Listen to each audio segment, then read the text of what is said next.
Si vous voulez m'assurer, c'est un nouveau qui a les cheveux noirs. Les cheveux gris, il y en a eu plusieurs. On laisse ça de ce côté-ci, les cheveux gris. C'est vrai qu'un Daniel avec les cheveux gris, c'est pas rare. J'ai appris, M. Nègre n'a pas encore vu ses clauses son contrat. Non, parfait, ça. C'est important. C'est pas encore qu'il est bénévole. Ah, il a signé. C'est fait. Alors, Les votre page. bonsoir tout le monde. Alors, bienvenue à cette séance du conseil municipal du lundi 4 mars 2019. Monsieur Brault est en Floride. On le salue parce que je sais qu'il nous écoute de là-bas, au show, le chanceux. Alors, sur ça, je sais qu'il y a une modification à l'ordre du jour. Il y a le retrait du point 42, qui est l'information. C'est parce qu'il n'y en a pas. Il n'y a pas d'information, fait qu'il n'aurait pas fallu qu'on le retrouve là. On fait juste le retirer de l'ordre du jour. Alors, sur ça, j'ai besoin d'un proposeur puis d'un appuyeur. J'appuie. Madame Imbeau, Monsieur Houle.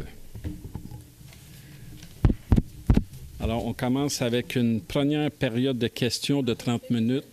Ah oui, c'est vrai. Je t'en prie. Ce que j'aimerais... est-ce que mon micro fonctionne?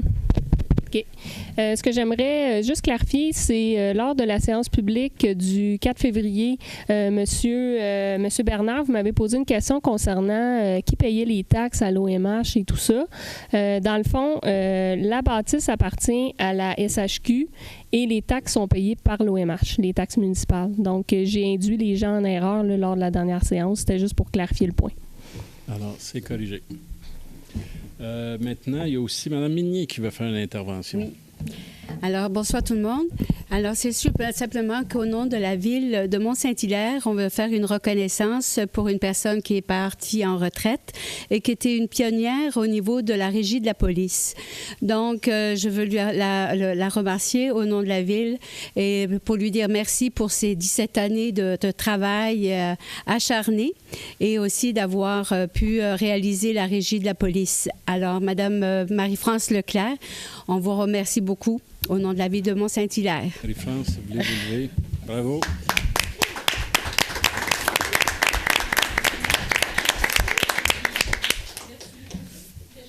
Ça fait plaisir. Merci parce que, vous savez, j'étais à la régie de police et Marie-France, on a eu le plaisir de travailler ensemble. Puis, vous allez nous manquer à la régie, c'est clair. Mais nos retraites, là, oubliez-nous, on n'existe plus. Amusez-vous, profitez du bon temps maintenant. Le problème d'éthique. C'est bon.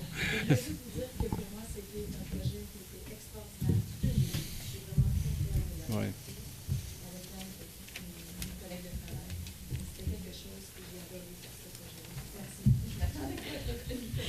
Hey, bravo. Non, ça, vous le méritez. Bravo. Merci. Bravo. Merci, Mme Minier. Aussi, un dernier petit message. Lors de la séance du mois de janvier, oui, il y avait eu des questionnements sur les peut-être problèmes d'éthique qu'il y aurait eu, vu que j'avais fait un mémoire personnellement dans le cadre du PPU Centre-Ville. Puis le service juridique demandait un avis juridique à savoir si j'avais le droit de faire ça. Puis la réponse, peut-être le divulguer. Un membre du conseil a le droit d'exposer son point de vue en déposant un mémoire à titre personnel dans le cadre d'un processus de consultation publique. Alors, un conseiller a le droit. Évidemment, son opinion n'engage que lui-même, mais ça n'engage pas celle du conseil municipal. Donc, dans l'évaluation qui a été faite du mémoire présenté par M. Grenon-Gilbert, il n'y avait pas de problème d'éthique là, qui a été constaté. Ça va? Ceci était répondu. Oui, ça va. Alors, on passe à la première période de questions. Vous levez la main, vous donnez votre nom à M. Poirier qui va vous appeler. Oui, M. Bernard. Alors, comme on a toujours dit, c'est 30 minutes à partir de ce moment-ci. M. Bernard. Oui, mais Bonsoir, Monsieur le maire. Je suis très fier de vous, très fier de nous tous. On est 4e ville sur 50 où il fait bien vivre. Je suis excessivement étonné quand j'ai vu ces statistiques, sachant que souvent il y avait de monde ici qui se présente, qu'on dirait qu'on a une administration totalement pourrie, mais c'est pas perçu de pas tout le monde de la même façon. Bien, merci. Ah, ça, vraiment, je suis fier. On est rendu 4e sur 50. On n'est pas pire. La première dans la MRC. La première, bien, c'est évident. Je pense que Bella est son 16e, je me souviens bien. Puis, ce qu'on a compris, parce qu'on s'est agacé les villes entre elles, là, c'est clair, parce qu'entre autres, Sainte-Julie a baissé beaucoup, on a compris que la façon de le faire, c'est différent. Anciennement, il fallait que les villes aillent sur le site, aillent s'inscrire. Alors, plus qu'il y avait une participation des citoyens, plus que la ville risquait de devenir la ville du bonheur, comme on dit.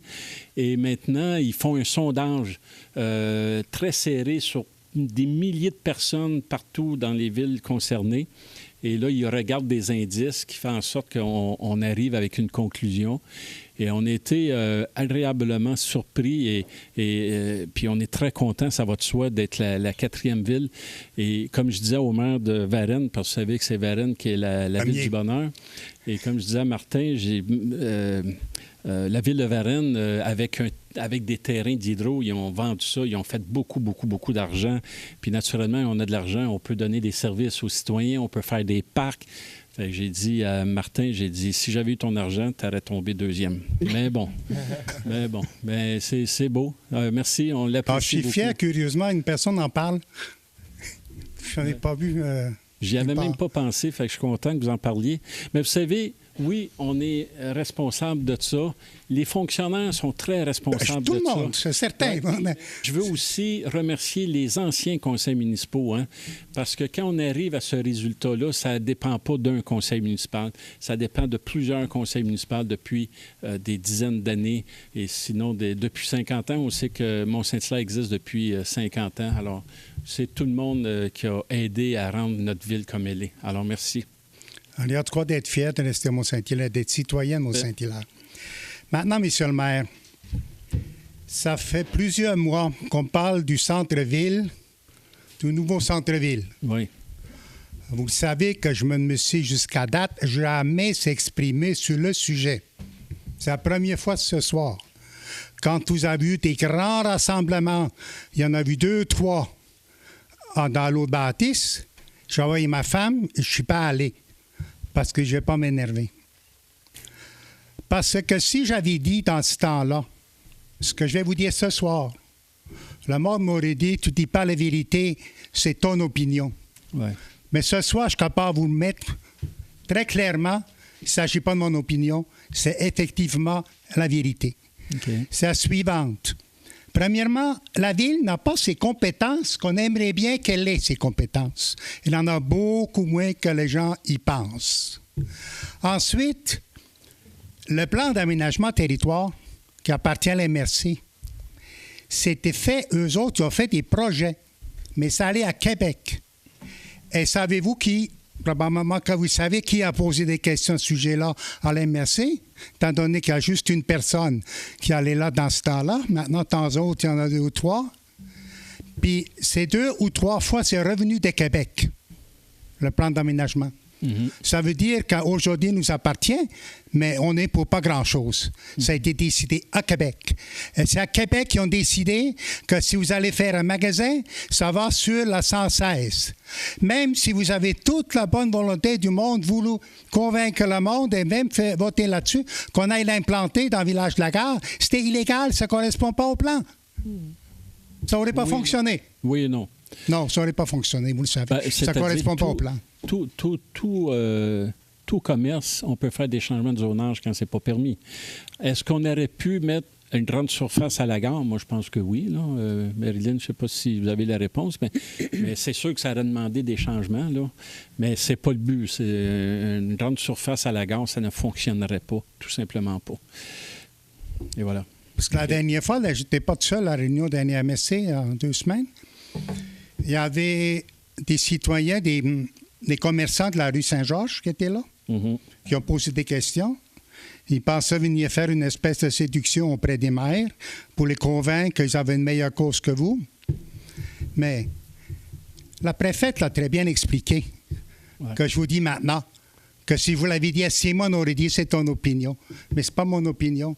C'est que le Conseil des maires, il ne se prononce pas pour savoir si on aime le projet ou si on ne l'aime pas. Il se prononce pour savoir si c'est conforme et voilà.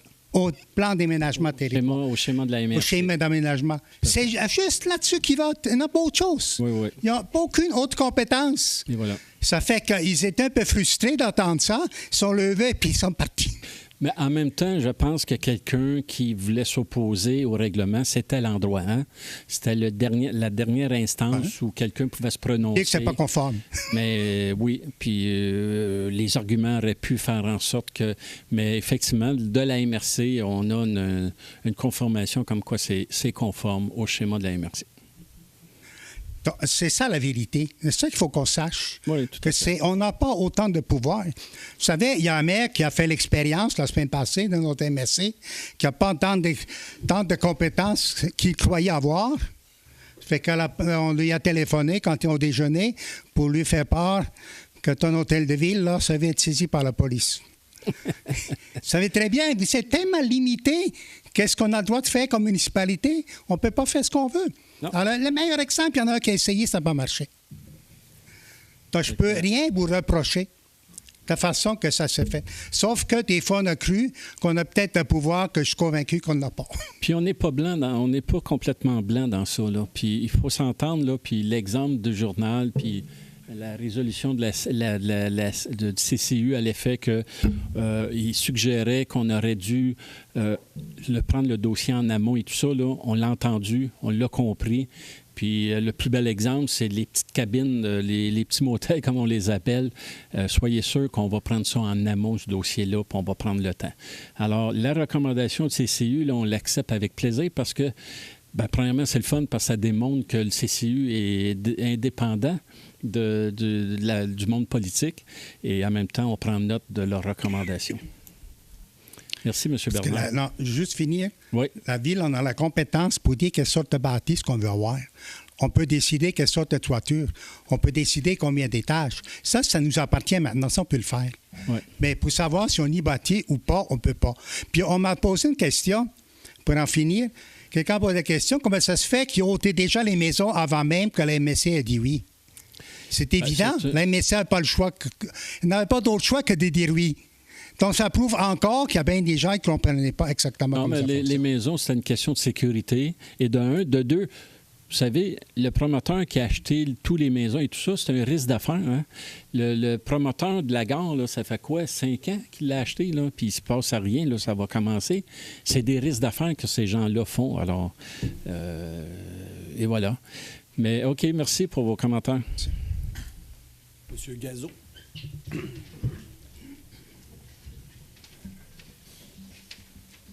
Bonsoir. Peut-être qu'on a donné récemment des informations sur le projet d'école à la gare, au village de la gare, dans les derniers mois, mais je n'en ai pas eu vent. Est-ce que vous pouvez nous faire une petite mise au point là-dessus? Est-ce que ça avance, autrement dit? Où on est rendu? Moi, vous savez, je passe devant 43 fois par jour. La structure est montée. Je pense qu'ils vont commencer à fermer les murs, les toits et tout ça. Ça, c'est la bonne nouvelle. À première vue, c'est pas à première vue, c'est officiel, c'est ouverture septembre 2019. Est-ce que tout va être fini? À l'intérieur, sûrement. L'extérieur, peut-être pas l'aménagement, vous savez, du parc et tout ça, là, mais on verra. Mais je pense que la construction va bien, malgré la température qui est comme ça, là. D'accord. J'ai eu vent, c'est vraiment une information qui a justement été à vérifier, mais par quelqu'un qui semblait bien informé qu'il pourrait y avoir éventuellement, où il y a déjà eu une étude d'implantation d'un maxi à la place du IGA actuel. Est-ce que ça vous dit quelque chose? Non, vous êtes au courant. Impossible. Je dirais que c'est impossible, ne serait-ce que pour la superficie. Là.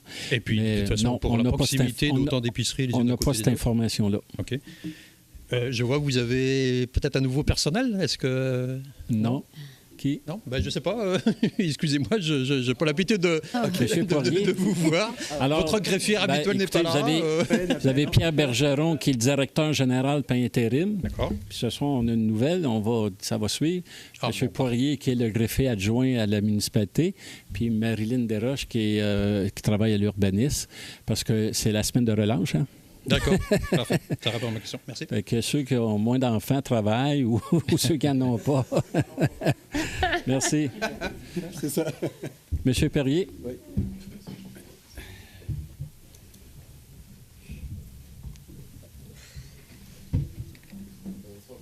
Comment allez-vous? Ça va très bien.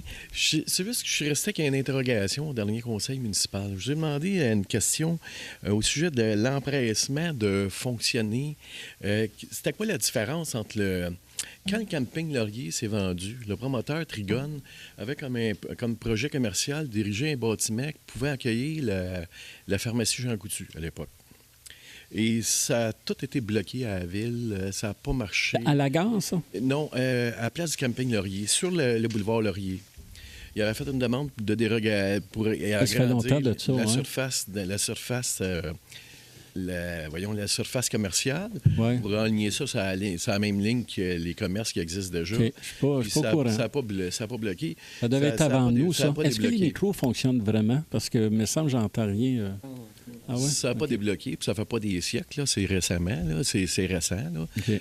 La vente du camping, ça ne fait pas 10 siècles. Là. Camping, on est en train... C'est quoi la différence de...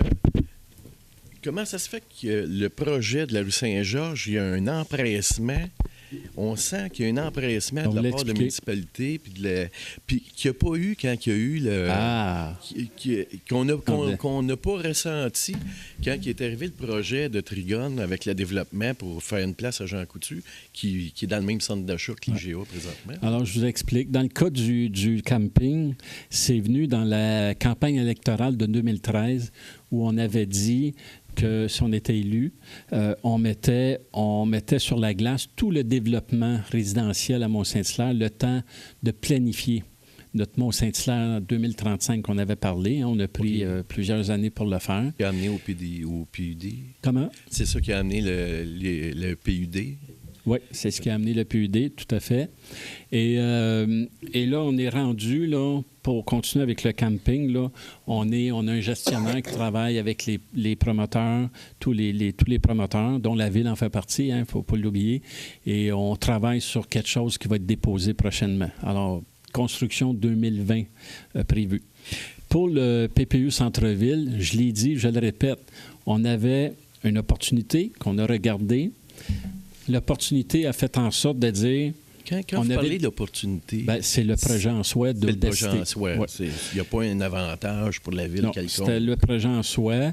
Puis l'opportunité nous occasionnait des délais parce que dans tout ça, IGA devait ne pas renouveler son bail, puis il y avait une fin en janvier 2020.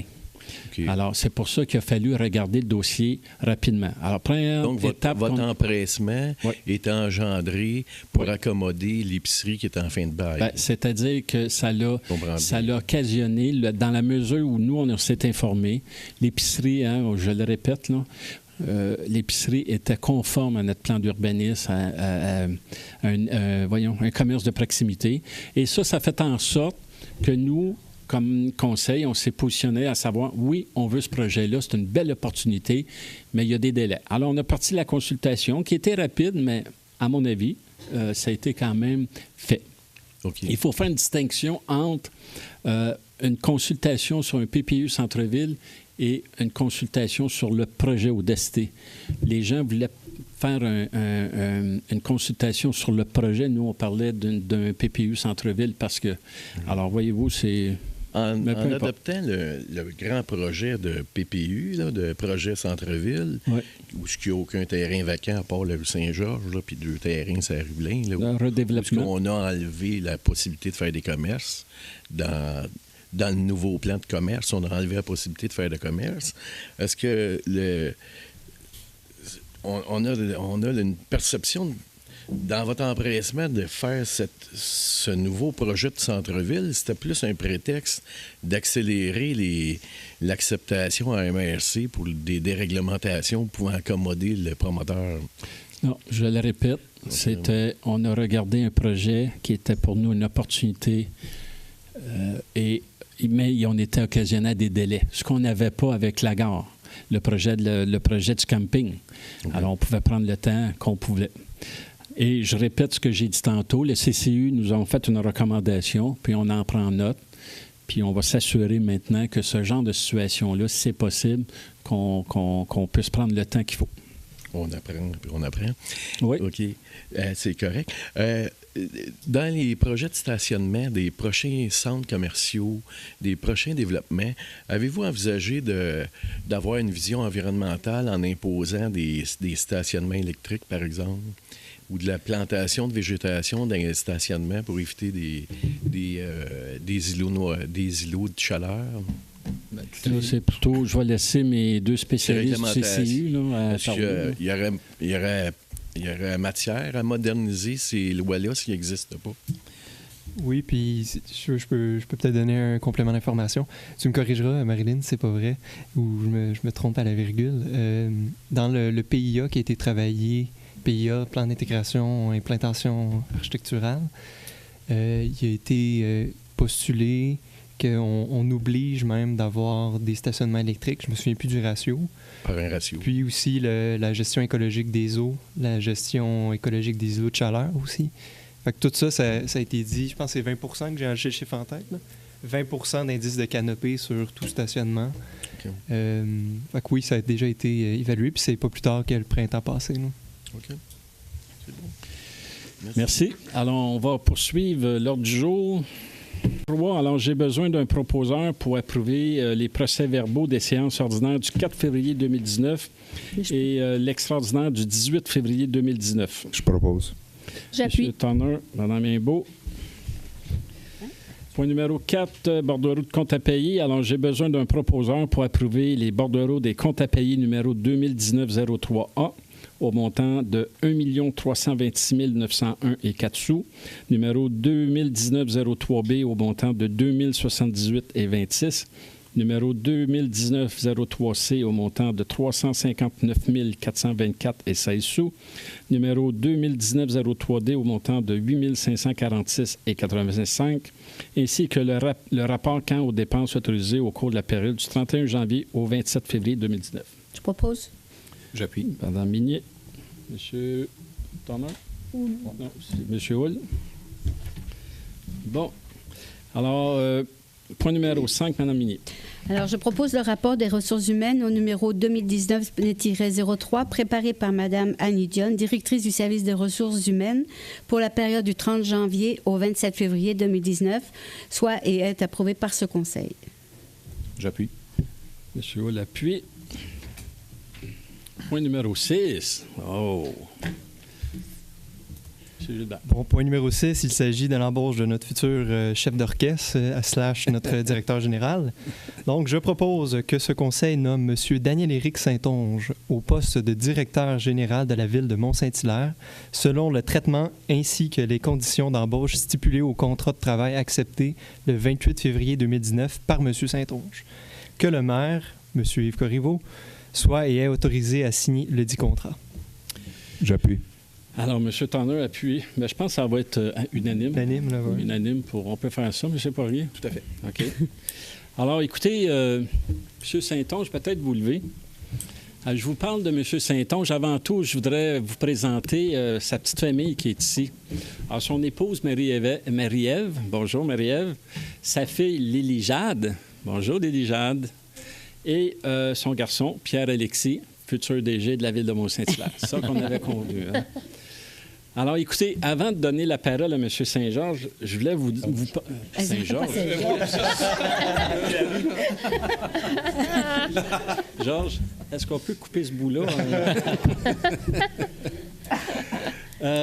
Alors, M. Saint-Onge, j'espère que je ne partirai pas comme ça. Là.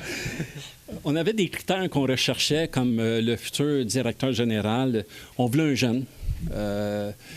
Je pense qu'on a eu 2 personnes avant lui qui ont été ici quelque temps, puis c'était parfait, il y avait un mandat, puis ils l'ont bien fait. Mais là, on voulait avoir quelqu'un de stable, quelqu'un qui va être là pour longtemps. On voulait avoir quelqu'un qui avait beaucoup de potentiel. On voulait quelqu'un qui connaissait très bien les enjeux de Mont-Saint-Hilaire et les défis, parce qu'on en a. Mais qui soit surtout rassembleur, parce que chez nous, à la ville de Mont-Saint-Hilaire, puis je demande la question aux 3, puis ils vont vous dire c'est vrai, on cherche quelqu'un qui est extrêmement rassembleur. M. Saint-Onge, il arrive de Saint-Paul-de-Botsford. Il est DG de cette municipalité depuis 2008. Alors, c'est un gars stable. c'est ce qu'on peut appeler un généraliste. C'est-à-dire qu'étant dans une petite municipalité, je vous rappelle que Saint-Paul a quoi, 3000 habitants. Alors, c'est M. Saint-Onge a touché à tous les services. Alors, c'est ce qu'on appelle un généraliste. Il peut entretenir des conversations avec tous les directeurs. Il demeure à Mont-Saint-Hilaire depuis 10 ans. Alors, je peux vous dire qu'il connaît très bien nos enjeux, nos dossiers. Dans tous les tests qu'on a passés, il s'est démarqué beaucoup sur le service aux citoyens. C'est une personne qui a une approche pour le citoyen. Puis vous savez, nous, depuis 2013, on met beaucoup d'accent. On s'est beaucoup amélioré. Puis je suis sûr qu'il y a encore de la place à ça. Ses forces, bien, il est axé sur les résultats. C'est un gars consciencieux, rigoureux, rassembleur, je l'ai dit, très impliqué dans sa communauté. Vous risquez de le voir souvent dans des événements en dehors de la vie politique. Mais avant tout, c'est un leader mobilisant. M. Saint-Onge va débuter le 18 mars prochain. Alors, c'est sûr que je lui souhaite la bienvenue au nom des membres du conseil, au nom de tous les directeurs, au nom de tous les employés. Bienvenue. On a très hâte de vous voir. Et avant de vous donner la parole, je voudrais remercier Émile et Christine qui ont fait partie du comité de sélection. Ils ont donné du temps parce qu'il y a eu plusieurs rencontres. Merci de votre disponibilité. Après vos bonnes paroles, j'aimerais ça, avec les membres du conseil et la famille, qu'on prenne une photo ici en avant. Ça va, les enfants? Oui? OK. Alors, on va prendre une photo parce qu'on veut mettre ça dans le Journal de Montréal, la presse. Monsieur Saint-Onge, c'est à vous. Eh bien, je vais commencer par remercier le conseil, mais je vais m'adresser aux citoyens quelques instants surtout. Ben oui. Je veux vous garantir que ça a été un processus très rigoureux. J'ai été dans un processus, le conseil, je pense qu'ils ont pris le rôle de directeur général très au sérieux. Ça a été un très long processus avec beaucoup d'épreuves, rencontres. Ça a l'air que j'ai passé des tests psychométriques puis que j'étais pas pire aussi. Mais alors, bien heureux de rentrer à Mont-Saint-Hilaire. Ça fait longtemps que je parle du domaine municipal comme étant une passion. Je suis directeur général. Ça fait une quinzaine d'années que je suis dans le domaine municipal.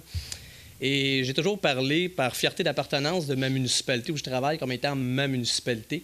Et là, j'aurai le bonheur, et je vous l'ai dit, je le répète, de pouvoir dire ma ville avec un M majuscule, puisque non seulement j'y reste, mais j'y demeure, mais je vais aussi y travailler. Donc, c'est vraiment une grande fierté pour moi. Et je pense que pour conclure, ce que je voudrais dire surtout, c'est que j'ai vraiment hâte de travailler avec vous, les élus, avec les fonctionnaires, mais aussi avec vous, les citoyens. Alors, on a parlé de service aux citoyens. Je vais m'efforcer de cultiver la bienveillance à Saint-Hilaire et ça sera mon défi déjà pour mon entrée en poste. Donc, merci beaucoup. Merci. Alors, on prend la photo.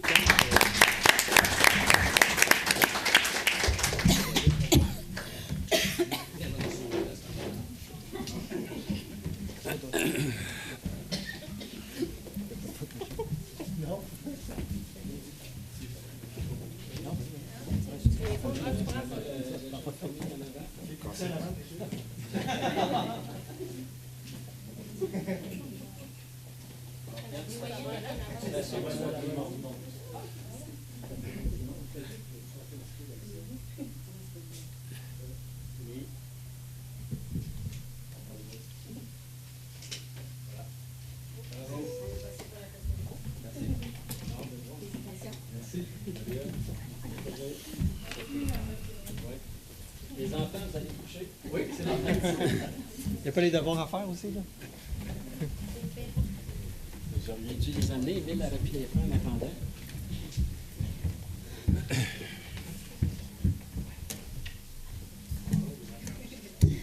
Il y a encore du gâteau dans le frigo, d'ailleurs. Bon, on résume mes émotions. Point numéro 7. Bien, j'ai oublié de demander au point 6, est-ce que tout le monde était d'accord? Oui. Oui. Il n'y a personne qui demande le vote? OK. Alors, point numéro 7, pour l'embauche d'un poste au technicien en génie civil. M. Tanner. Je propose que ce conseil embauche M. Mathieu Charbonneau au poste régulier de technicien en génie civil au service de l'ingénierie, suivant la convention collective des employés col blanc de la ville de Mont-Saint-Hilaire, classe 14, et ce à compter du ou vers le 5 mars 2019. J'appuie. Adam Imbeau appuie. Puis j'aimerais souligner la bienvenue à M. Charbonneau. Tout à fait. Tout le monde est d'accord? Oui. Point numéro 8, une autre embauche au poste de préposé à la perception. Monsieur Hull. Je propose que ce conseil embauche Mme Stéphanie Murray-Labrie au poste régulier de préposé à la perception au service des finances, suivant la convention collective des employés col blanc de la ville de Mont-Saint-Hilaire, classe 7, et ce, à compter du ou vers le 5 mars 2019. J'appuie. Mme Minier appuie. Je voudrais souhaiter bienvenue à Mme Murray-Labrie. Tout à fait, merci. Point numéro 9, conversion d'un poste de journalier opérateur. M. Tanner. Je propose que ce conseil autorise la conversion d'un poste de journalier opérateur 3 par un poste de chef d'équipe, PAC et espace vert au service des travaux publics. J'appuie. Mme Minier appuie. Tout le monde est d'accord? Oui. Oui. Oui. Point numéro 10, amendement de la grille salariale 2019. Mme Imbeau. Je propose que ce conseil amende la grille salariale jointe en annexe A à la résolution 2019-011 en ajoutant le poste de intervenant accompagnement au tarif de 16,51 $. J'appuie. Monsieur Hull appuie. Tout le monde est d'accord? Oui. Point numéro 11, autorisation. Monsieur Hull.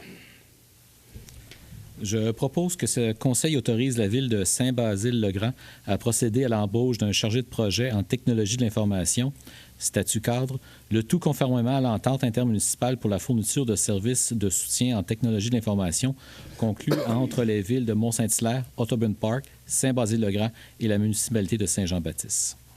J'appuie. M. Tanner appuie. Tout le monde est d'accord? Oui. Oui.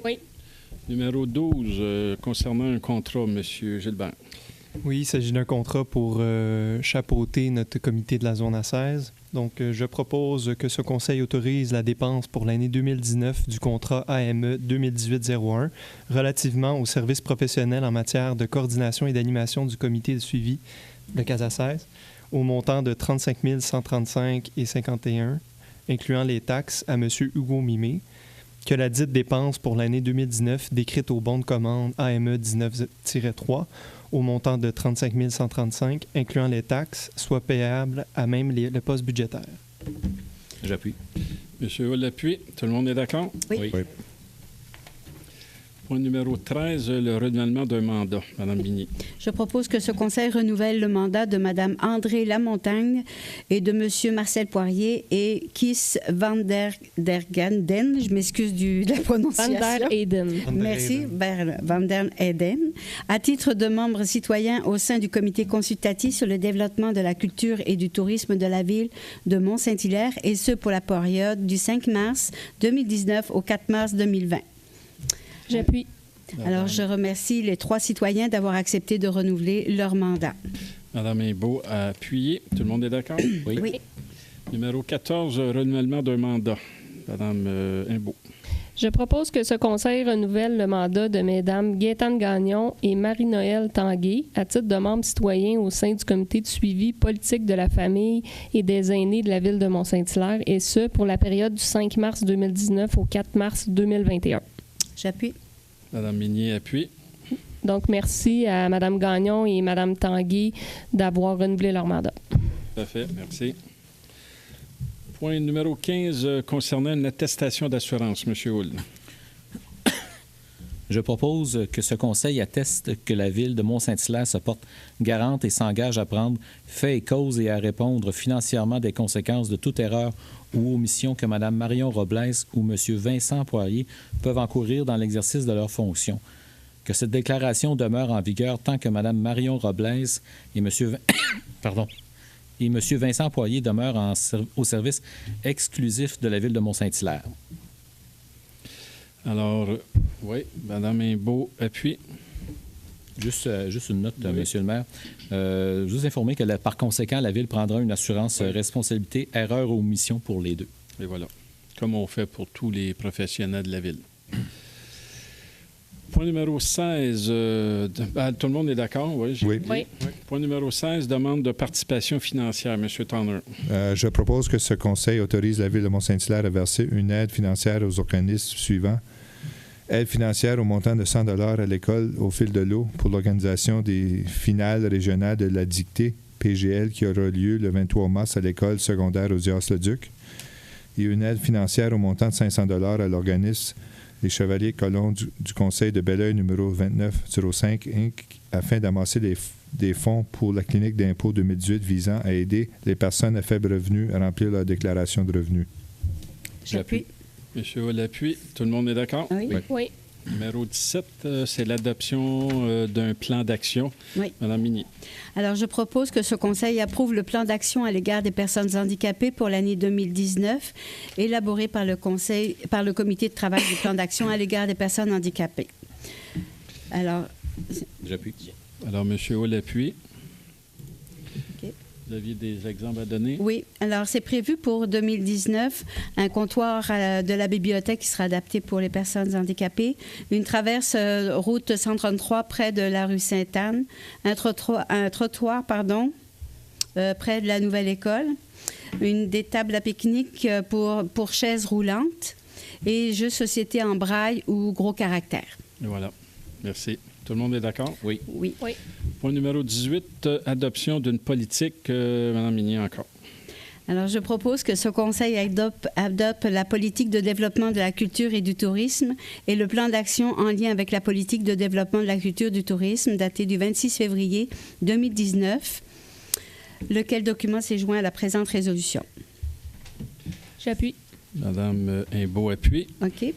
Fait que nous avons en mars un lancement officiel de la politique du plan d'action et de notre premier appel au projet culturel. Les artistes et les organismes seront invités. Tout à fait. Merci. Bienvenue. Tout le monde est d'accord? Oui. Oui. Numéro 19, concernant la gestion municipale de l'abattage et la plantation d'arbres, Monsieur Gilbert. Oui, juste pour vous mettre dans le bain, ça vient de la MRC. La MRC demande aux municipalités à savoir si ils veulent donner leurs compétences ou du moins la gestion de l'abattage puis de la plantation des arbres. Puis voici la réponse.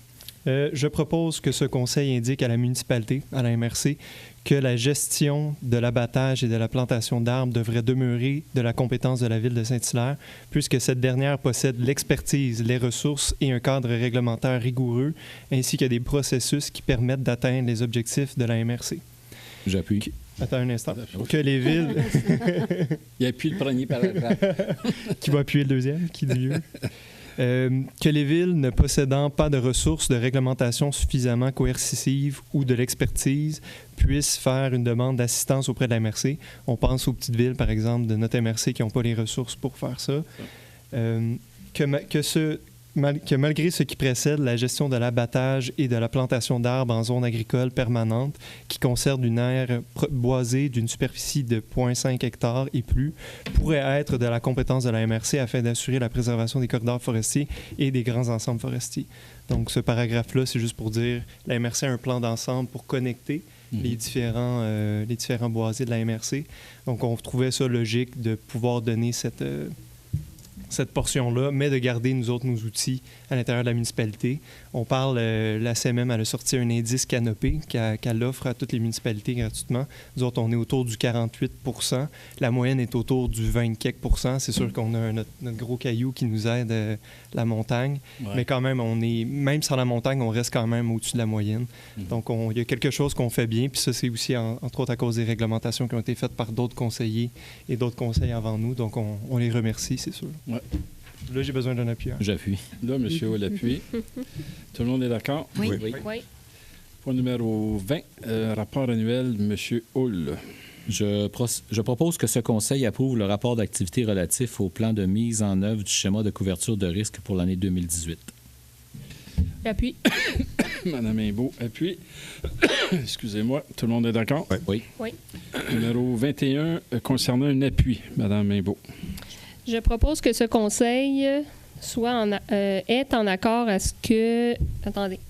Je propose que ce conseil est en accord à ce que des études soient réalisées concernant la circulation des véhicules lourds sur la portion du réseau routier mentionnée ci-dessus, c'est-à-dire sur la route 227 et 229, aux frais de la municipalité de Sainte-Madeleine, que cet accord pour la réalisation des dites études ne lie pas la ville de Mont-Saint-Hilaire quant à la modification du réseau de circulation des véhicules lourds qui existe actuellement.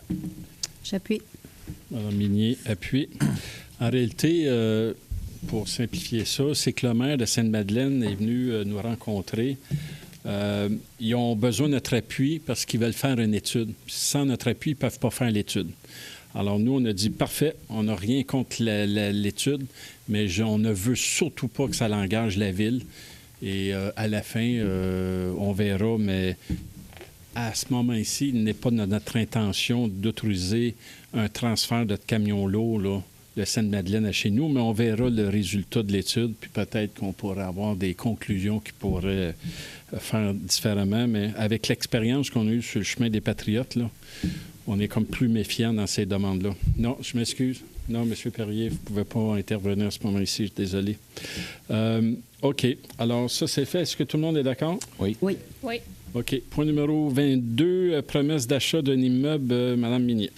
Alors que ce conseil refuse la promesse d'achat d'immeubles déposée par la compagnie 9196-0294 Québec Inc. pour le lot 3 955 577 au cadastre de Québec. En appuyant. J'appuie. Monsieur Hall appuie. Je demande le vote. Alors, Monsieur Tonner demande le vote. Qui sont pour la résolution? Arrêtez. En fait, on l'explique-tu ou non? Non. Pas du tout. Bon, Je suis pour. Qui est contre? Moi, je compte. OK. Si vous voulez donner des explications, j'ai pas de problème après ça, là. Peut-être spécifier, parce que c'est pas tout le monde qui est ça. au courant. En fait, il s'agit d'un terrain. Le terrain qui appartient à la ville.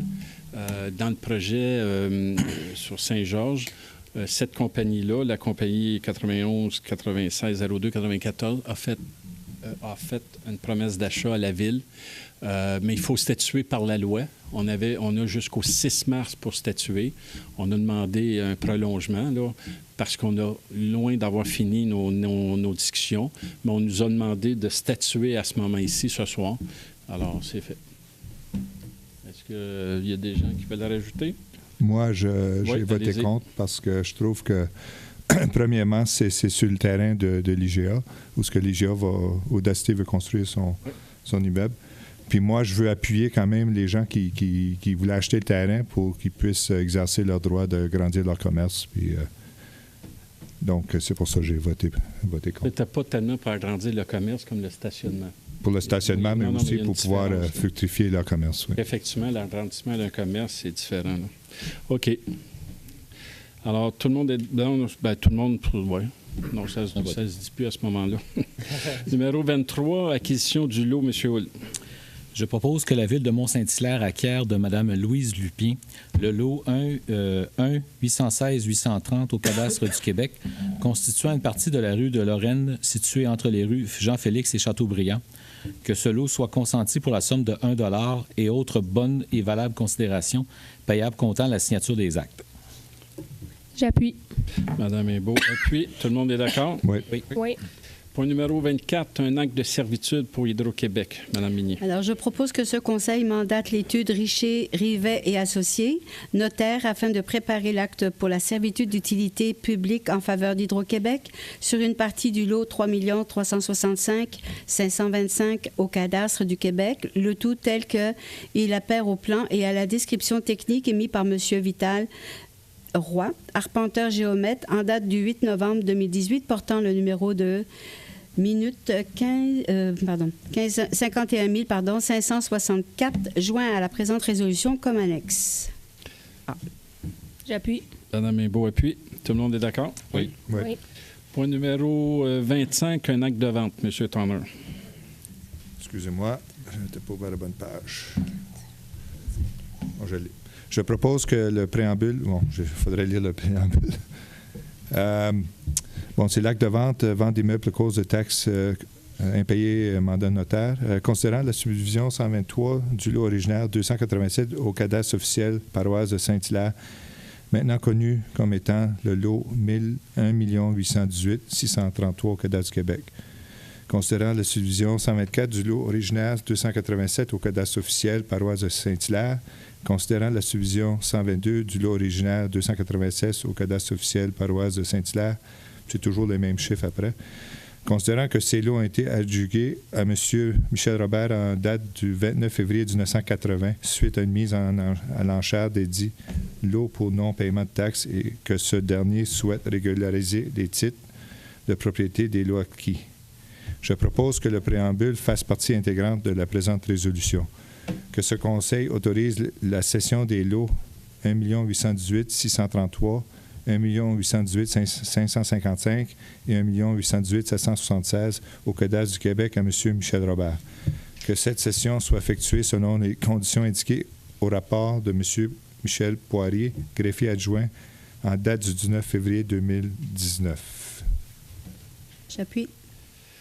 Madame Migny appuie. Alors, tout le monde d'accord? Oui. Le numéro 26, concernant un compte-rendu, M. Gilbert. Compte rendu du CASA 16, du comité de la zone A16. Donc, je vais proposer, puis par la suite, j'ai quelques commentaires. Donc, je propose que ce conseil accuse réception des comptes rendus des rencontres numéro 31 et 32, tenues respectivement le 8 et 22 novembre 2018 du comité du CASA 16. J'appuie. Quelques mots peut-être là-dessus. Là, vous avez pu voir, imaginez-vous, c'est les procès-verbaux du 8 et 22 novembre. Pourquoi? C'est le fonctionnement qu'on s'est donné. Est-ce que vous m'entendez? Oui. Le fonctionnement qu'on s'est donné à l'interne, c'est que chaque procès-verbaux, on doit être revu et relu par le dit comité pour ensuite être entériné par la municipalité. Le 8 et 22 novembre, à cette époque-là, on pourrait déjà dire ça, on a discuté du scénario développement. On a rencontré aussi un forestier, un vigneron, pour voir si la terre et le sol seraient adéquats pour ce type de cultivar. Puis je peux vous dire peut-être aussi, vous pouvez aller voir les faits saillants, parce qu'à chaque fin de chaque comité, il y a des faits saillants qui sont faits et qui sont mis sur notre site web. Donc, vous pouvez aller voir sur le site web ces faits saillants-là. Puis pour vous peut-être dire l'un des derniers faits saillants, nous sommes en train d'étudier bien sûr le scénario développement pour faire une évaluation de la valeur de ces terrains-là, pour arriver avec notre conclusion qu'on dit depuis 1 an et quelques, qu'on veut avoir différentes options pour que le citoyen aille en main la meilleure information possible, tant au niveau des coûts, tant au niveau de l'aspect aussi social, économique, écologique que peut avoir cette zone-là. Donc, je vous invite, là, toute l'information est disponible sur notre site web. On a une transparence qu'à en faire baver. Et même, il y a des autres villes qui sont jalouses de cette transparence-là. Donc, voilà. N'hésitez pas, si vous avez des interventions, à communiquer avec notre animateur qu'on a entériné dernièrement, là, Hugo Mimé. Oui. Il y a toutes ses coordonnées sur notre site web. Là, fait que si vous avez des commentaires à rajouter, des solutions, des suggestions même, n'hésitez pas. Parfait. Vous avez noté, M. Turner l'avait appuyé, M. Poirier. Tout le monde est d'accord? Oui. Oui. Okay. Point numéro 27, un autre procès-verbal, M. Gilbert. Donc, je propose que ce conseil accuse réception du procès-verbal de la réunion ordinaire du 6 février 2019 du CCEDD, le comité de l'environnement de la Ville, et approuve la recommandation suivante, adoption d'une démarche de conception intégrée applicable aux nouvelles constructions. J'appuie. M. Hull appuie. Tout le monde est d'accord? Oui. Numéro 28, un autre procès-verbal, M. Hull. Je propose que ce conseil accuse réception du procès-verbal de la réunion extraordinaire du 19 février 2019 du comité consultatif d'urbanisme de la Ville de Mont-Saint-Hilaire. J'appuie. Mme Migny appuie. Tout le monde est d'accord? Oui. Point numéro 29, un autre procès-verbal, M. Hull. Je propose que ce conseil accuse réception du procès-verbal de la réunion ordinaire du 26 février 2019 du comité consultatif d'urbanisme de la Ville de Mont-Saint-Hilaire. J'appuie. Monsieur Gilbert, bon, on va le dire. Tout le monde est d'accord? Oui. Numéro 30, concernant les PIA, M. Hull. Je propose que ce conseil approuve les plans d'implantation et d'intégration architecturale et les recommandations suivantes. Le 769 chemin Autier pour un agrandissement de la résidence, le 476 chemin des Boulets pour les travaux de rénovation d'agrandissement, le 722 chemin des Patriotes Nord pour la construction d'une nouvelle résidence, le 642 des Éperviers pour un aménagement paysager, le 632 rue des Éperviers pour un agrandissement de la résidence, le 341 de la rue La Salle pour les travaux de rénovation extérieure, le 720 chemin Autier pour la construction d'une nouvelle résidence, d'un logement bigénérationnel et d'un atelier, le 145 rue Campbell pour l'agrandissement de la résidence, le 725 rue du Cheval-Blanc pour les modifications aux matériaux extérieurs et le 40-50 rue Brunet pour l'installation d'une enceinte sur socle. J'appuie. Madame Minier. Madame Minier a appuyé. Tout le monde est d'accord? Oui. Point numéro 31, c'est les refus des PIA. Monsieur Hull. Je propose que ce conseil refuse les plans d'implantation et d'intégration architecturale et la recommandation suivante pour le 537 boulevard Sir Wilfrid-Laurier pour l'agrandissement d'un bâtiment. J'appuie. Madame Imbeau appuie. Tout le monde est d'accord? Oui. Point numéro 32, concernant une dérogation mineure. Alors, Mme Marilyn Desroches va l'expliquer. Après ça, s'il y a des questions, on va y répondre. Et par la suite, la résolution. Je ne peux pas passer.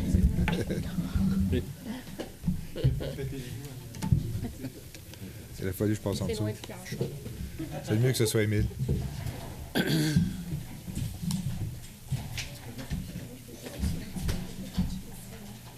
mettre un miroir. Je comprends ce que tu dis. Madame Desroches, c'est vous. Merci. Bonsoir. Je lis sur mon iPad. Donc, je vous présente la demande de dérogation mineure visant la propriété du 134 rue Forbin-Janson. La propriété est située à l'entrée du village de la Gare, donc à proximité du chemin des Patriotes Nord. Donc, la demande de dérogation mineure vise 2 éléments dérogatoires. La première étant la superficie de la remise à jardin. Donc, la norme prescrite au règlement de zonage numéro 1235 prescrit une superficie maximale de 20 mètres carrés pour les remises à jardin situées sur un emplacement de plus de 950 mètres carrés en zone urbaine. La remise implantée, qui a fait l'objet d'un certificat d'autorisation municipale, a une superficie de 21,6 mètres carrés, donc une dérogation de 1,6 mètres carrés. Le deuxième élément dérogatoire, et j'ai oublié de vous les présenter, la remise qu'on vient de discuter. Et le deuxième élément dérogatoire, je vais revenir, c'est le muret de soutènement situé en cour arrière. Donc, le mur de soutènement au niveau de son matériau est en béton coulé, alors que le règlement de zonage prescrit un muret de soutènement composé de pierres naturelles ou par enrochement pour tout muret présentant une hauteur supérieure de 1,2 m. Donc, les 2 éléments dérogatoires, le deuxième aussi a fait l'objet d'un certificat d'autorisation. Au niveau de la remise, il n'y a pas de préjudice causé au voisinage. Au niveau du muret non plus. C'est un matériau, on voit sur les photos, qui s'intègre bien à l'aménagement. Donc, les 2 éléments dérogatoires sont conformes, respectent les orientations du plan d'urbanisme durable et il n'y a pas de préjudice causé au voisinage qui a été démontré. Donc, recommande d'approuver la dérogation. Excellent, merci. Est-ce qu'il y aurait des questions? Alors, s'il n'y a pas de questions, on va passer à la résolution. Monsieur Hull. Je propose que ce conseil approuve la demande de dérogation mineure 2019-02 présentée par le mandataire des propriétaires de la propriété portant le numéro d'immeuble situé au 134 rue Forbin-Janson à Mont-Saint-Hilaire. J'appuie. Alors, Mme Minier appuie. Tout le monde est d'accord? Oui. Oui. Point numéro 33. Approbation d'un règlement. Monsieur Tanner. Je propose que ce conseil approuve le règlement numéro 2018-009 adopté par la Régie intermunicipale de sécurité incendie de la vallée du Richelieu le 13 février 2019 intitulé « Règlement décrétant une dépense de 1 166 et 117 et un emprunt du même montant pour l'acquisition d'équipements. Qu'une copie de la présente résolution soit transmise à la Régie intermunicipale de sécurité et incendie de la vallée de Richelieu. J'appuie. Madame Beau appuie. Alors, oui, en réalité, ce qu'il faut voir, c'est que la Régie rachète plutôt les équipements des municipalités. Alors, c'est pour ça qu'il faut y aller par règlement d'emprunt. On risque d'en voir d'autres également là, dans les prochains mois. Alors, tout le monde d'accord? Oui. Oui. Point numéro 34, l'adoption d'un règlement. Madame Minier. Alors, je propose que le règlement numéro 809-3, intitulé « Règlement modifiant le règlement numéro 809 relatif aux animaux afin de modifier, entre autres, les dispositions concernant les licences, soit et est adopté par ce Conseil. » Un appuyant. J'appuie. Monsieur Will appuie. Tout le monde est d'accord? Oui. Oui. Point numéro 35, l'adoption d'un autre règlement. Madame Minier. Alors, je propose que c'est le règlement numéro 828-43, intitulé « Règlement amendant le règlement numéro 828 sur la tarification des services municipaux pour l'année 2019 en modifiant la tarification applicable en matière de mariage ou d'union civile, les licences pour animaux et la politique de la gratuité pour le troisième enfant et plus, soit et est adopté par ce Conseil. » J'appuie. Madame Beau appuie. Tout le monde est d'accord? Oui. Oui. Excellent. Point numéro 36, c'est encore une adoption d'un règlement. Monsieur Gilbert. Oui, il s'agit d'un règlement. D'ailleurs, qu'il y a eu une consultation il y a 2 semaines là-dessus. Ça touche la zone agricole. Donc, je propose que le règlement numéro 1235-5, intitulé « Règlement amendant le règlement de zonage numéro 1235 afin d'assurer la concordance au schéma d'aménagement révisé relativement à la gestion des odeurs en zone agricole et à la reconstruction d'une résidence située en zone agricole et hors d'un îlot déstructuré, détruite à la suite d'un sinistre, soit et est adoptée par ce Conseil. » J'appuie. Madame Beau appuie. Tout le monde est d'accord? Oui. Oui. Donc, peut-être quelques mots. Là. Il s'agit d'une concordance. Donc, le schéma d'aménagement de la MRC a compétence sur comment il y a ça? C'est les normes relatives le nom de la loi m'échappe, peu importe. Tout ça pour dire, dans ce règlement-là, tu as entre autres les distances qu'il doit y avoir entre telle et telle activité agricole, tout simplement. J'ai coupé court, là, mais ça ressemble à ça. Parfait. Alors, point numéro 37, c'est un avis de présentation, Mme Minier. Alors, je donne un avis de présentation à l'effet qu'à une prochaine séance, présentera ou fera présenter un règlement décrétant des travaux d'aménagement d'infrastructures pour la nouvelle école primaire du secteur de la gare ainsi que le paiement d'honoraires professionnels et autorisant un emprunt nécessaire à cette fin. J'appuie. Alors, monsieur Non, c'est une Gilbert. présentation.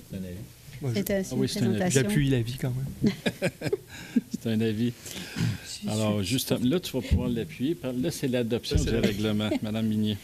Alors, je propose que le projet du règlement numéro 1272, intitulé « Règlement décrétant des travaux d'aménagement d'infrastructures pour la nouvelle école primaire du secteur de la gare, ainsi que le paiement d'honoraires professionnels et autorisant un emprunt de 1 463 000 $ nécessaire à cette fin, soit et adopté par ce Conseil. » Alors, je comprends que c'est M. Gilbert. Voilà. En gros, ce qu'il faut savoir, c'est que dans le projet de la gare, il y a des infrastructures qui est à la charge de la ville. Alors, le règlement d'emprunt est pour payer ça. Alors, je vous donne des exemples. On va ajouter des trottoirs sur certaines rues là, pour la sécurité des enfants. Il y a un déplacement d'une conduite d'égout pluviale et sanitaire qui est à la charge de la ville. Il y a un déplacement aussi de la ligne électrique. Alors, toutes ces dépenses-là représentent 1 463 000. Alors, tout le monde est d'accord? Oui. Oui. Numéro 39, l'octroi d'un contrat, M. Turner. Je propose que ce Conseil approuve conditionnellement aux approbations requises par la loi la soumission de Carrière Mont-Saint-Hilaire Inc. au montant de 43 148 $, incluant les taxes et les coûts de transport sur la base des prix unitaires soumis pour la fourniture de pierres concassées dans le cadre du contrat TP 19-02, étant la plus basse soumission conforme reçue au dit contrat. Que le dit contrat ait d'une durée de 12 mois, soit jusqu'au 31 mars 2020, le tout selon les termes et conditions du devis. que la dépense décrite au bon de commande TP 19-22 au montant de 35 975 et 22 sous, incluant les taxes, mais non le coût de transport pour l'année 2019, soit payable à même le poste budgétaire 02 320 00 621 et qu'il y a des crédits disponibles pour les fins auxquelles la dépense est projetée conformément au règlement sur les règles de contrôle et de suivi budgétaire. J'appuie. Mme Minier? Oui. Tout le monde est d'accord? Oui. Oui. Alors, nous arrivons à la deuxième période de questions. Moi aussi, je voudrais faire une petite précision. Dans l'œil régional concernant l'article sur la loi 122, on laissait présager que je disais que les villes avaient gagné là, avec la nouvelle loi et tout ça sur le nombre de citoyens lors des référendums. Je veux juste préciser, en réalité, quand je disais ça, c'était dans le cas que les villes faisaient des années demandait d'augmenter le nombre de voteurs parce que ce soit à Mont-Saint-Hilaire ou à Longueuil, ça prenait 500 personnes pour demander un registre. Quand il y a des populations à Longueuil, c'est une couple de 100 000. Là. Alors, c'est dans ce sens-là que j'ai voulu le mentionner. Alors, parfait. Alors, vous levez la main, vous donnez votre nom à M. Poirier qui va vous appeler. Alors, M. Bernard. Oui.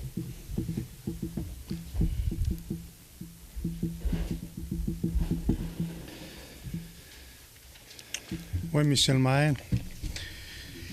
J'espère que je reste toujours dans la ville de Mont-Saint-Hilaire. Oui. Tantôt, j'ai entendu Saint-Hilaire souvent Qui a dit de la part de la nouvelle direction. Qui a dit ça? Faudrait que je surveille mon voisin.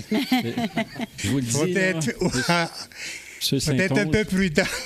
M. Saint-Onge, je vous dis tout de suite, là. M. Bernard, c'est notre protecteur du Mont-Saint-Hilaire. Le numéro 38. On paye pour l'école, pour l'infrastructure, 1,4 million. Oui. Mais on a aussi payé le terrain, ou non? Oui, il fallait donner le terrain, effectivement. Combien ça nous a coûté, cette école au complet, aujourd'hui? Le terrain a coûté, est-ce qu'on se souvient? C'est 1,9 avec les honoraires. Ah. Mettons c'est 1,9. 1,9 millions. Oui. Mais c'est parce que dans la... rendu à 3,3? Oui. Dans la convention, c'est qu'il faut donner à la commission scolaire un terrain pour recevoir une école. Alors, nous, on avait des problématiques, dont une conduite d'égout qui passait là, qu'il fallait modifier, puis la conduite de la ligne électrique. Alors, il a fallu déplacer tout ça, qu'on ne retrouve pas nécessairement ailleurs. Et on a décidé, pour la sécurité des enfants, d'ajouter des trottoirs dans ce secteur-là. Alors, quand on additionne tout ça, vous savez aussi qu'on va avoir un local dans l'école pour la patinoire, pour que les gens puissent aller mettre leurs patins. Ça aussi, c'est à la charge de la municipalité, mais je ne pense pas qu'il soit dans ce règlement-là. Hein. Et voilà. Mais je n'ai rien contre. Oui. C'est juste que j'aimerais bien avoir l'heure juste. Vous l'avez. Pour les citoyens, qu'on sache exactement combien ça nous a coûté. Votre question est si très dans bonne. le futur, éventuellement, vous savez comme l'intention d'augmenter la population de la ville, ça me dérange encore moins. Merci. Merci, M. Bernard. Toujours avec une fin drôle. Bonsoir, M. Hall. Je comprends bien, à 19, là, vous voulez remettre la gestion de nos boisés à l'MRC. Mais c'est-à-dire que... Non. Parce que je pense qu'on paye Pour des taxes. l'agriculture. Pardon? Pour l'agriculture, uniquement. En fait, il n'y a rien Les qui... boisés ne sont pas dans le centre-ville, ils sont en agriculture. Oui, ben oui. Ben oui. Parce que moi, je vois mal être obligé d'aller à la MRC pour demander un permis pour ci, pour ça. Oui. Je pense qu'on paye des taxes à la ville. Puis je pense que la ville devrait être capable de gérer ça, Tout à fait. les boisés qu'elle a. C'est pour ça que nous, la Ville, on a eu une discussion alentour de tous les maires lors de la dernière MRC à ce sujet. Ce qu'on a constaté, c'est qu'il y avait des municipalités, comme Émile l'a expliqué, qui, eux, auraient besoin d'un aide. C'est pour ça que dans la première section, c'est dire, nous, là, on est convaincus qu'on a la très grande compétence pour gérer nos boisés dans le urbain. Et qu'il y a les villes du Nord, à titre d'exemple, qui auraient besoin d'aide. Alors ça, la MRC va regarder la possibilité d'avoir quelqu'un à la MRC qui va gérer ça.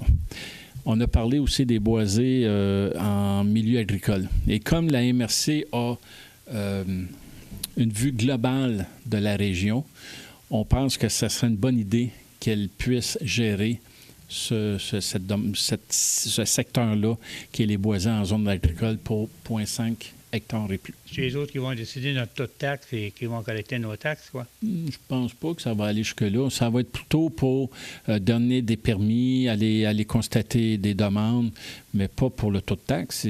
La MRC ne peut pas vous taxer, il y a juste la municipalité qui peut vous taxer. Vous semblez à l'aise que ce soit la MRC qui vient de dire aux citoyens de Saint-Hilaire qu'est-ce qu'on fait avec nos boisés. C'est jamais... La nature est inclus là-dedans aussi? C'est jamais la MRC. Pour les protéger? C'est jamais la MRC qui va décider. C'est toujours la table des maires qui va décider, là. Ils vont juste appliquer la réglementation. Oui, mais c'est pour le citoyen. Le citoyen, il faut qu'il se déplace pour aller... Oui, à la MRC. Quel avantage ça donne à la ville? Peut-être un complément d'information. Il s'agit d'une orientation, bien sûr, donc on s'engage à rien. Puis d'ailleurs, dans Libellé, c'est exactement ça. Nous autres, on dit qu'on a déjà tous les outils puis les ressources humaines nécessaires pour protéger notre canopée, puis nos boisés, même en milieu agricole. Cependant, qu'est-ce qu'on dit? On se dit, des fois, il y a des petites villes, par exemple Saint-Charles, Saint-Denis, Saint-Antoine, Saint-Marc, qui n'ont pas nécessairement ces ressources-là. Donc, on ouvre la porte à se dire, bien, si ces villes-là nécessitent ou requièrent de l'aide ou n'ont pas les ressources, bien, que la MRC pourrait leur donner ces ressources-là. Maintenant, toutes les modalités, c'est au Conseil des maires, à la MRC de gérer ça. C'est pas au Conseil ici. Ouais. Vous comprenez? Non, mais alors, avec cette... que vous ouvrez la porte avec cette résolution-là... Moi, j'ai 50 arpents chez nous, fait que je sais que... Tu as des questions à poser, tu viens à l'hôtel de ville, tu n'as pas de problème. Mais là, tu t'en vas là-bas, puis bon... Mais attendez, là, c'est pas en force, là. Là, on dit à la MRC qu'on est ouvert à ça. À partir de là, le comité d'agriculture va déposer un règlement qui va être analysé, puis là, on verra. Ça ne veut pas dire qu'on embarque, mais on dit qu'on est favorable à ce genre de règlement-là. Là, il faut suivre la suite pour voir après ça comment ça va fonctionner, parce que c'est sûr qu'on va regarder tous les éléments dans ce règlement-là. Là. Merci. Merci. Merci. Monsieur Héroux.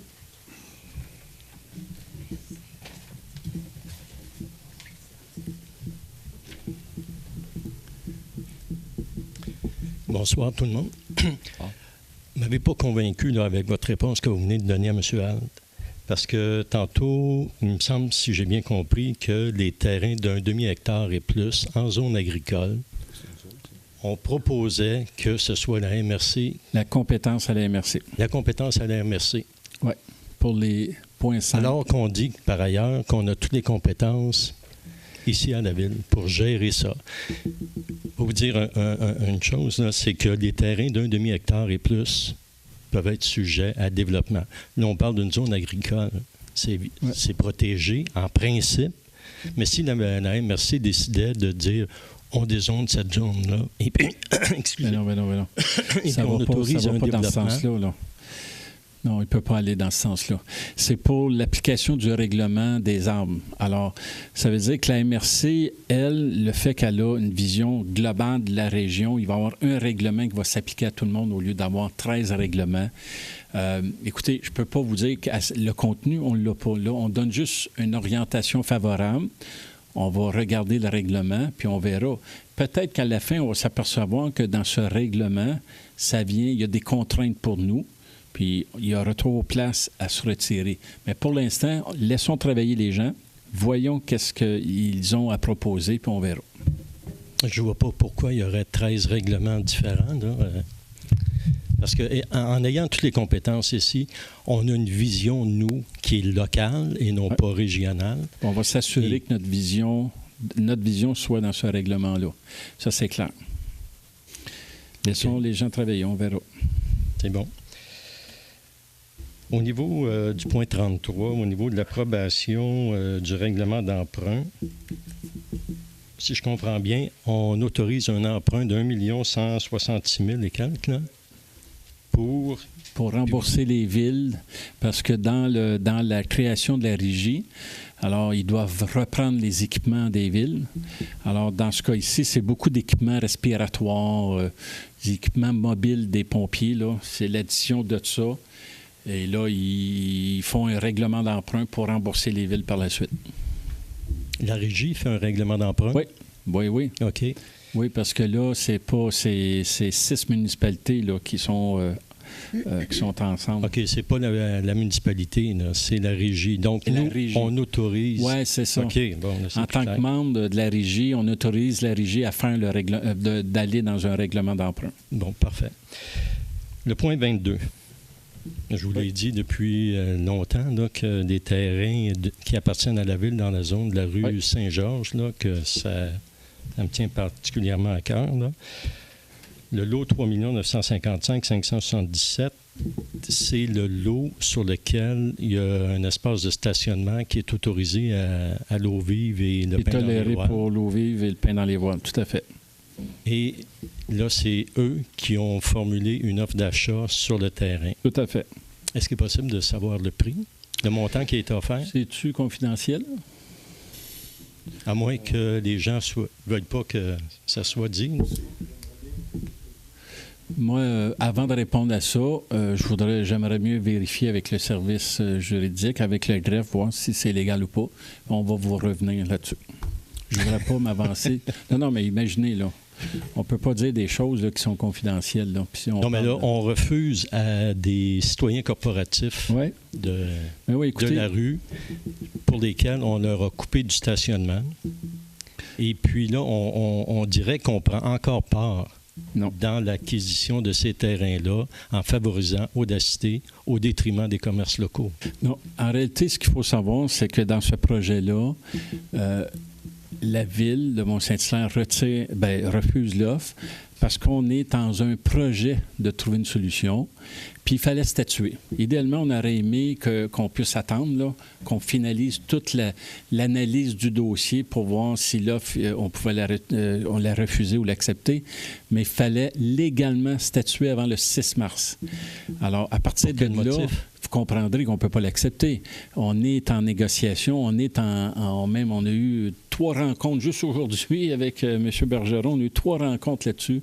Et puis, on avance. Il va y avoir des choses qui vont se passer dans les prochaines semaines. Puis vous allez sûrement en entendre parler plus prochainement. Mais c'est quoi le projet de la Ville là, par rapport à ces terrains?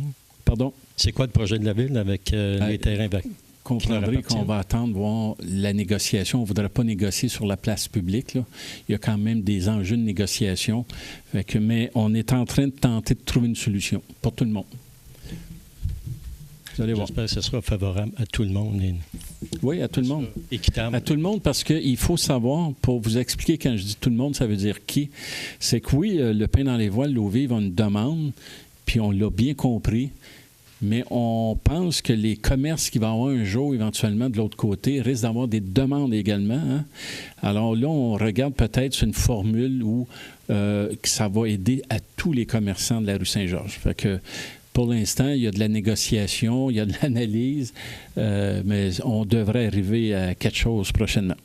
Mais ce que vous venez de dire, là, finalement, là, ça vient un petit peu démontrer que c'est peut-être pas le bon endroit pour aller établir ce genre de commerce.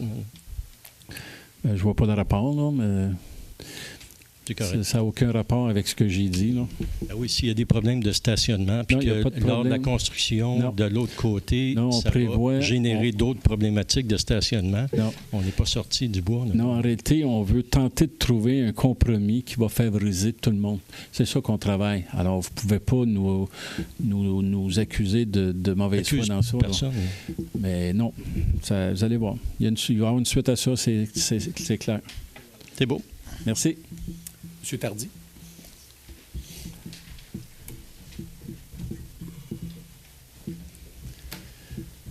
Bonsoir, M. Tardif. Je fais le constat que la Ville a refusé notre offre sur ce terrain qui est contigu à notre terrain. Je voulais souligner que l'offre était sans condition qu'elle était d'un montant substantiel. Monsieur veut savoir... Vous avez le droit, vous, de le dire. Le droit de le dire, je vais le dire. C'était 800 000 pour ce terrain. C'était extrêmement substantiel. Si vous ramenez ça au pied carré, effectivement, c'est beaucoup de sous. Mais cette offre, nous, on l'a faite dans une optique où on n'avait pas de place pour assurer notre croissance. On n'en a pas encore aujourd'hui. Juste en terminant, j'espère que la Ville ne cédera pas ce terrain à un prix inférieur ou à un tiers, parce que je me porte toujours garant devant tout le monde d'acheter ce terrain-là s'il y a une opportunité. C'est sûr, Monsieur le maire, on a eu beaucoup de discussions fructueuses depuis ces derniers temps. Je souhaite que ça continue, oui, mais je voulais marquer le pas avec cet achat-là, parce que cette offre d'achat, parce qu'elle était sincère et vraiment pour assurer la croissance de nos commerces. Et si on fait le calcul pour tout le monde, on a présentement le nerf de la guerre dans ce coin-là, c'est le stationnement. On a 67 cases de stationnement.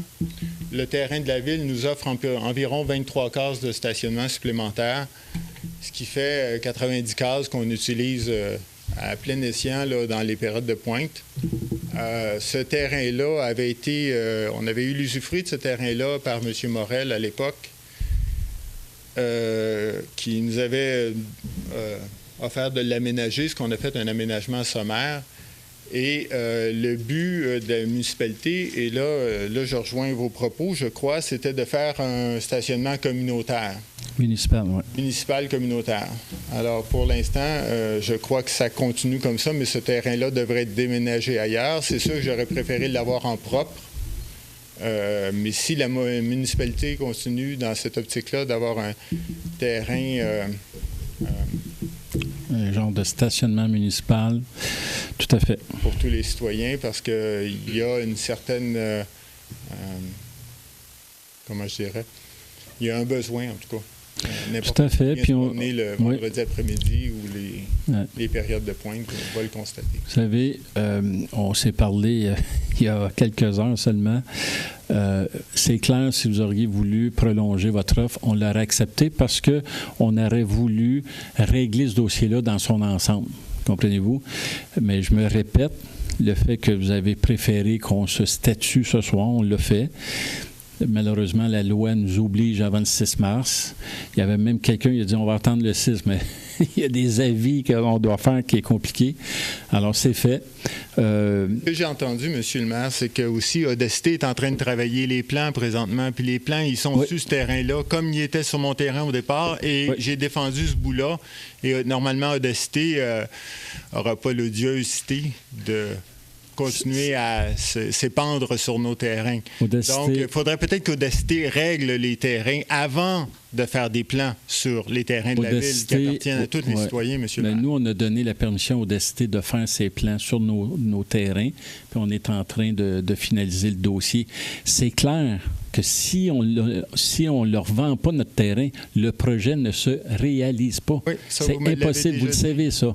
Alors, ceci étant dit, soit qu'on accepte le projet, on ne l'accepte pas. Nous, on a accepté le projet. Alors, c'est clair qu'on s'en va vers une vente de ces terrains-là Audacité. Il n'y a pas de doute. Il n'y a pas de doute. Alors, ce qu'on a compris de vous, c'est ça qu'on travaille, c'est vous dites, moi, j'avais 23 cases, si j'avais acheté le terrain, puis là, on vous dit, non, on a refusé votre offre, mais on travaille sur quelque chose, un compromis.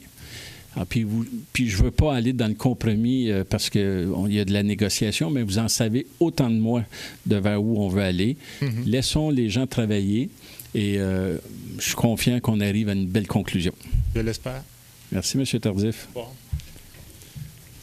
M. Perrier.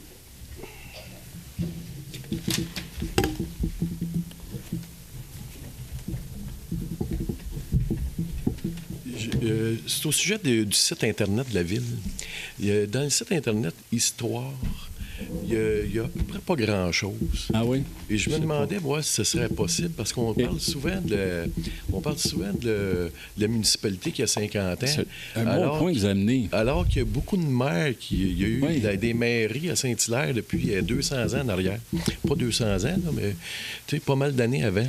Ça serait-il possible d'ajouter sur le site de l'histoire de la ville les différents conseils municipaux qu'il y a eu depuis le début de l'histoire, depuis plus loin qu'on peut reculer, là, de la colonie. J'ai jamais été voir cet onglet-là, mais c'est drôlement important ce que vous dites là. Quelqu'un qui veut s'intéresser à l'histoire de la ville, des étudiants ou quelqu'un qui veut emménager dans la ville, déménager vers ici. M. Bergeron, on pourrait donner un mandat à la Société d'histoire de nous composer cet onglet-là. Là. J'avais jamais vu ça. Ben, merci, j'apprécie parce que moi-même, quand je me promène à l'extérieur du pays, puis j'aime bien aller voir l'histoire de la ville où je m'en vais rester, tout ça, puis j'imagine que quelqu'un vient chez nous, c'est peut-être la même chose. Touriste, merci. En revenant au projet de la rue Saint-Georges, moi, comme contribuable, je suis étonné de voir... je comprends que les personnes qui sont membres du conseiller municipal qui reçoivent de la visite à souper, c'est une blague, je comprends qu'on puisse avoir des affinités avec un promoteur, vouloir développer ces choses, puis comme maire ou comme conseiller, qu'on veut grossir la ville, puis ça peut être important, puis ça peut nous amener des bénéfices au niveau des taxes. Mais avec toute objectivité, moi, comme contribuable, je vois qu'il y a des commerces qui sont déjà établis, qui désirent exploiter leur commerce à leur maximum, puis qui ont une offre, qui veulent bien répondre à leur clientèle, puis ils utilisent des espaces de stationnement qui ont été prêtés par la ville et qui font partie intégrante de leur chiffre d'affaires. Aujourd'hui, on a un projet qui est valable, qui est défendable, qui est d'implanter dans un nouveau PPU, puis on a favorisé beaucoup le développement de ce projet-là d'Audacité. Mais je trouve que la ville a un parti pris. Manque de neutralité envers les investisseurs, les commerçants. Parce qu'on a des commerçants qui sont déjà établis versus un promoteur qui veut s'établir. Okay? Puis là, on a une chicane qu'eux autres, ils ont une nécessité de conserver leurs acquis de stationnement. Tout à fait. Puis on a beau dire, on va étudier. Là, c'est la ville qui étudie comment trouver une solution qui va satisfaire un commerçant puis un promoteur. On dépense les énergies de la municipalité pour développer des commerces, développer la business des particuliers et non pas développer notre ville avec les promoteurs puis une réglementation. Moi, je trouve que la municipalité, présentement, fait de l'ingérence dans des commerces. Mais non. Là, on a des personnes qui sont intéressées à acheter on a des commerçants puis un promoteur qui sont intéressés à acheter un terrain de la ville. OK? Bien, qu'on l'envoie en soumission, en appel public, puis que la municipalité ramasse le plus gros de la poche, avec toute neutralité. Puis le promoteur qui a un plan d'envergure, bien, il développera l'envergure de son projet à l'envergure du terrain qu'il possède. Non, la vraie question, M. Perrier, est la suivante. C'est qu'on a un projet qui veut s'implanter là. Oui. Il est conforme à notre plan d'urbanisme. Qui répond à un commerce de proximité. Je vais le répéter parce que je pense que c'est important. Grande surface, là. Oui, mais c'est un commerce de proximité. Et là, on a un dilemme. On a un terrain qui appartient à la ville. De là, votre conflit d'intérêt, mais ça nous appartient. Fait qu'il faut le traiter, ce dossier-là. Et là, on comprend quand M. Tardif dit, moi, ce terrain-là, j'en aurais eu besoin de faire un stationnement. Puis là, on dit, oui, on aurait pu faire un stationnement municipal.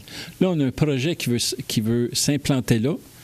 Nous, on a une possibilité de dire, on va prendre ce stationnement-là, on va le mettre ailleurs. Oui. En le mettant ailleurs, on fait une pierre deux coups. C'est-à-dire... ailleurs, lui, il bénéficie plus du traitement qu'il y avait. Vous avez vu les plans? Bien, j'ai pas vu les plans, mais Bon. c'est le meilleur. C'est sûr vous que n'avez c'est pas vu. Oui, mais attendez, là. Ben, Vous n'avez s'il pas est vu les allé plus plans. loin, Non, voyez-vous, vous faites des La hypothèses philosophie. qui ne marchent même pas, de là. la philosophie. Je là. vous rassure, ce terrain-là n'est pas dans la gare, OK? Non. Il est tout près, là. Ça va-tu être mais contigu à son vous faites commerce? des hypothèses, là. Oui.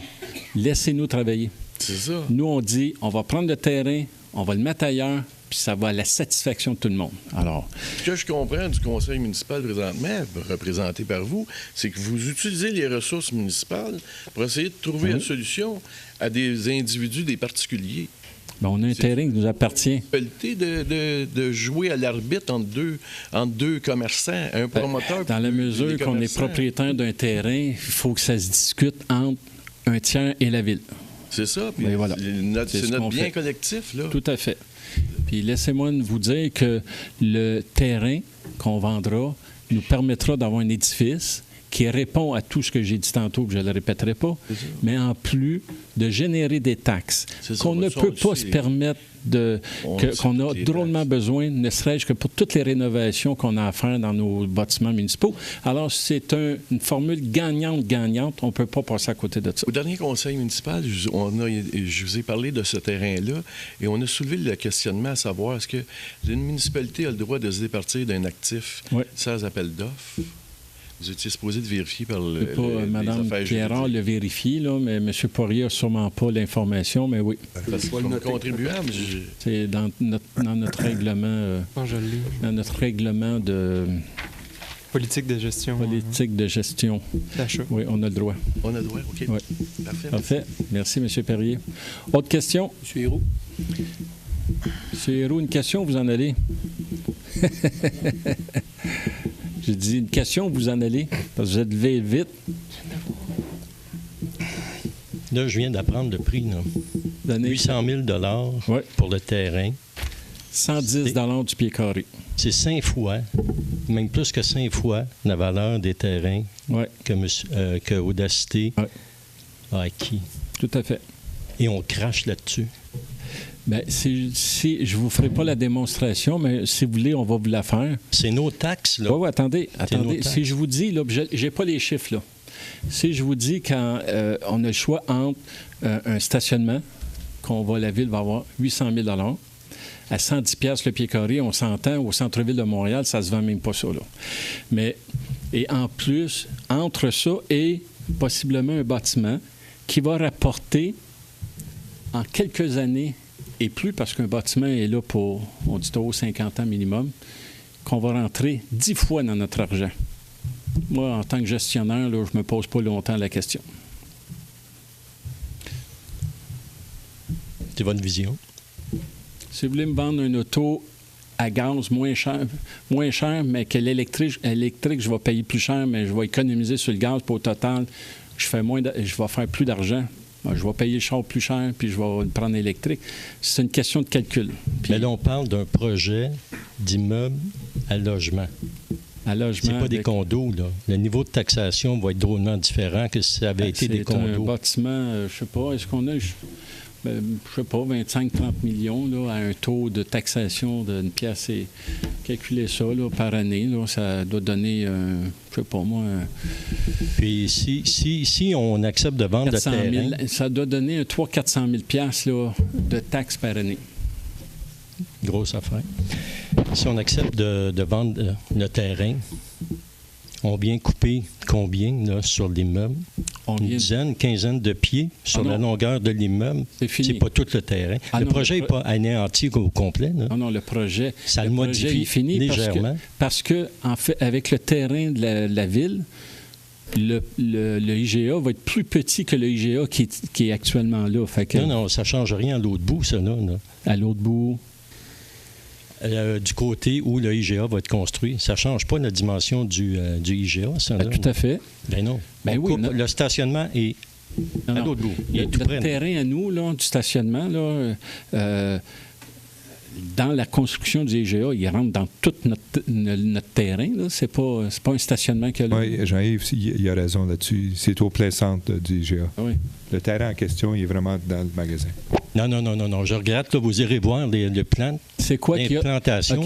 Ce lot-là, il est juste présentement, là, on dit où il est, le stationnement, là, le terrain qui est utilisé. Héroux, précisez votre pensée. Notre terrain...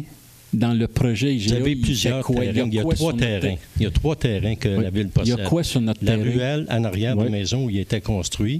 La petite ruelle aussi, au bout complètement près de l'entrée de l'eau. Il y a quoi sur le terrain que M. Tardif l'a acheté? Il y a quoi, selon votre hypothèse à vous? Dans le projet Audacité, on retrouve quoi sur ce terrain-là? C'est ça que j'essaie de comprendre. Il y a une cour intérieure un peu dans ce coin-là. C'est au-dessus du magasin. OK, parfait. C'est ça que je voulais entendre. Non, c'est le IGA qui est là.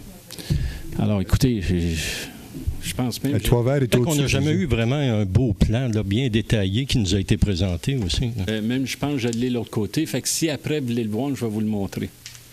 Je l'ai de l'autre côté dans la salle. Je vais vous le montrer. Vous allez voir que c'est exactement le IGA qui est dedans. Je l'ai. Vous viendrez me voir après. C'est beau. Merci. Autre question? Non, l'implantation du IGA. Tout simplement. Ça date de longtemps. OK, alors j'ai besoin d'un proposeur, d'un appuyeur pour lever l'Assemblée. Propose. J'appuie. M. Hull et Mme Imbeau. Merci.